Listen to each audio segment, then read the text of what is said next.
Hey, what is going on, guys? It is Young here, and today I'm back on a Fortnite video. And in today's video, I want to be talking about how to get better here in Season 8.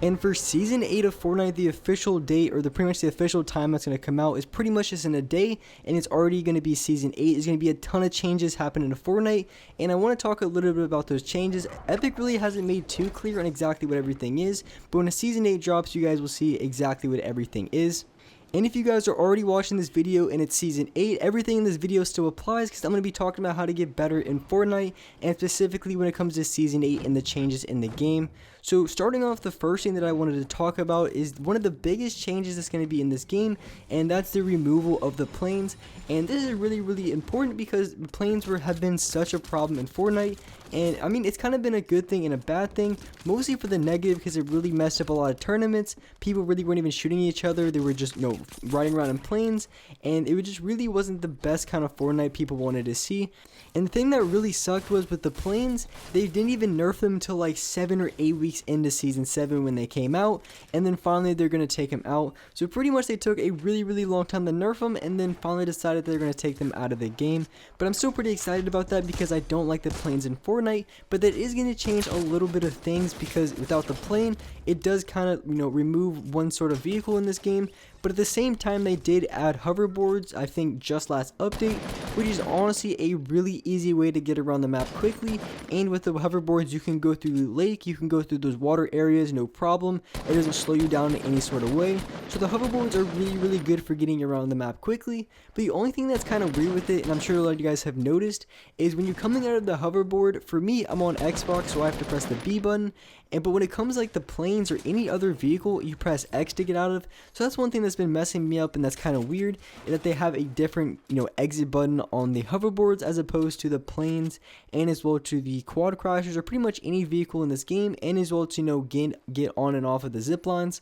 And with the changes being made with the planes, there really isn't too much to talk about in terms of the way you play, because really the only way planes have an impact on your game is maybe you're fighting another team, you're in a build fight, and then out of nowhere a plane comes to your left or right, and then you just get a bunch of tags on you, knock down your builds. So really you're going to be playing the exact same way with or without the planes, because really the only, like I said, the only thing that planes really do that mess you up is when you're not ready for it and you get third party in a gunfight or third party in a build fight and you get sprayed at and knocked down, because that's really one of the most annoying things about planes in this game. But as well, the planes did kind of add some sort of extra movement in the game, but pretty much in every single game that you guys see, pretty much all of my gameplays, I'm always carrying redeploy gliders, so it's not really a problem if I ever need to rotate to zone, if I really want to push a team quickly, or whatever the case may be. It's not going to be that much of an issue because I'm going to be able to move around the map very quickly just because I have the redeploy gliders. And as far as when it comes to game modes, if you really want to get better at Fortnite, and to be honest with you guys, I've only played like maybe 1 or 2 solos since the update where they put in HP per kill and math per kill, just because solos is kind of a waste of time. Because to be honest with you guys, what happens every single solo game, it's even worse now with HP and math per kill because people die a little bit quicker. It really isn't too bad in a lot of games, you can still have pretty good games, but from time to time, and for most of the time in solos, this is what happens every single game. So maybe you drop tilted towers, you get 6, 7, or maybe 8 kills because you're really going off, and then as soon as you leave tilted towers, maybe the first zone has come in yet, or maybe it's just starting to come in. So pretty much the game has just started, it's still the early game, and you finally clear out tilted towers, you get all those kills like I said, 6, 7, or 8 kills, and you look at the amount of people left, and in solos, it happens every single time, and that's why I really don't even play solos anymore, because there's only going to be maybe like 20 people at most, maybe 30 if you're in a really lucky game, and that's just really kind of depressing that you get all those kills in the early game off tilted towers and there's only like 20 people left in the late game,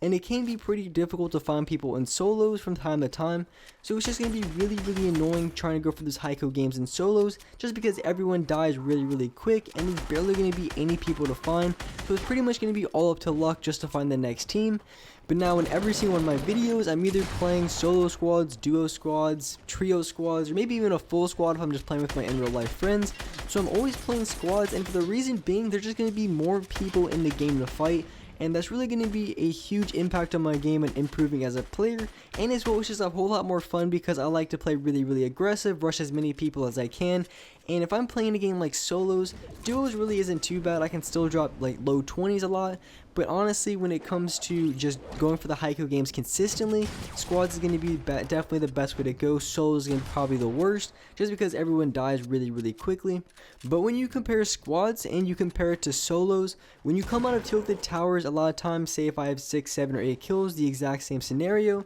you know, you're coming in, the zone's starting to come in as well. It's the first circle. Pretty much in the exact same situation, there's gonna be at least like 30 people alive left, maybe even 40 plus if you're in a really good lobby. So you're always gonna find a lot of people, and of course you're gonna have that occasional rare game where it's only gonna be like 20 people left. And a lot of times I just end up requeuing unless I'm really going off. I have like 10, 11 kills, because it's really annoying to play in a game where there's not that many people. And if I want to go for high kill games for my YouTube videos, I really don't want to just get into a lobby where it's pretty much just dead and there's not going to be many people alive. And I just want to give myself the best chance to get the most amount of kills possible and then just run into the most amount of people.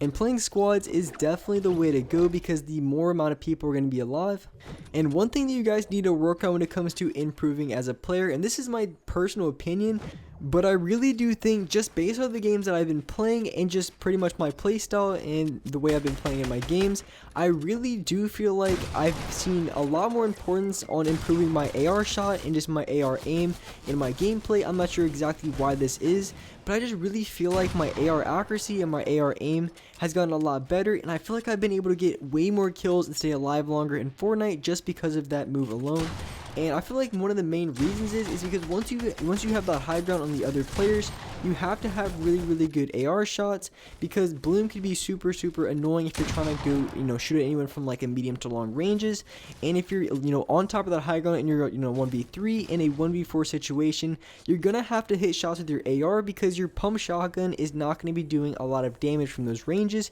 So you're gonna have to be able to get really good with your assault rifle if you want to be able to take out multiple squads. And of course, the shotgun is going to be the most important gun to get good with if you want to be a dominant player in this game. But I really do feel like the assault rifle is going to be the go-to thing for a lot of games of squads, just because getting that, you know, initial HP off, because shotguns are really good, but hitting for 200 every single shot is going to be very difficult. But if you can get those first initial tags off, maybe 2 or 3 tags just initially with the assault rifle, it's going to make it a lot easier to knock people with the pump shotgun, just because you have all that damage off of them. But as far as when it comes to actually aiming with the assault rifle, a lot of you guys want to know if I do any kind of L2 spam, if I do anything like that. And honestly, when it comes to L2 spamming, I really don't do too much of it. And for the reason being, I really just don't think it's that effective as like a lot of people say, or a lot of people hype it up to be. And when it comes to like just right there in that shot, I didn't even L2 spam at all. I just used my accuracy to drag my shot over, and I was able to do a lot of damage and hit a lot of shots on the player right there. But if I do use a weapon when it comes to L2 spamming, the only gun that I would do that with is, I would say, the AK, and I would do it from the longer ranges, because when it comes to the assault rifle, when it comes to the AK, it can do a lot of damage from those longer ranges. It can do like 40 plus damage. So I'm going to be going for first shot accuracy, and I'm probably going to be L2 spamming just a little bit, because it definitely helped me get my shot on from those longer ranges. But if it just comes down to a normal fight where someone's closer to you or come from those medium ranges, I honestly don't even L2 spam at all. I really just don't think it's helpful, and in most cases I feel like it actually hurts me,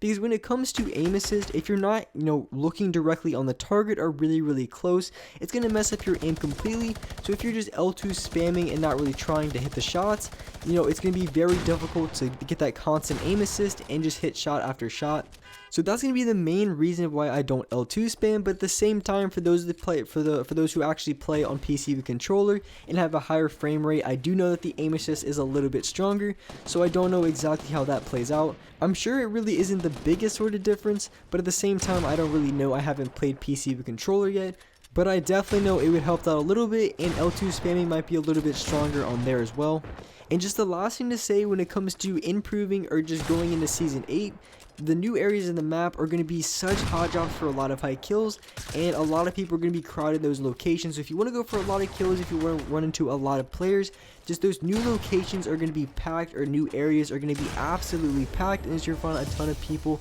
and you're going to be able to drop those Haiku games a lot easier because you're going to find those players very simply. And with that being said, that's wrap up for this video. Hope you guys enjoyed this video, hope you guys liked it, and if you guys could drop a like in this video, make sure you guys subscribe to the channel if you haven't already, turn on my notifications so you're notified for every single new video, and alright guys, I will see you next video.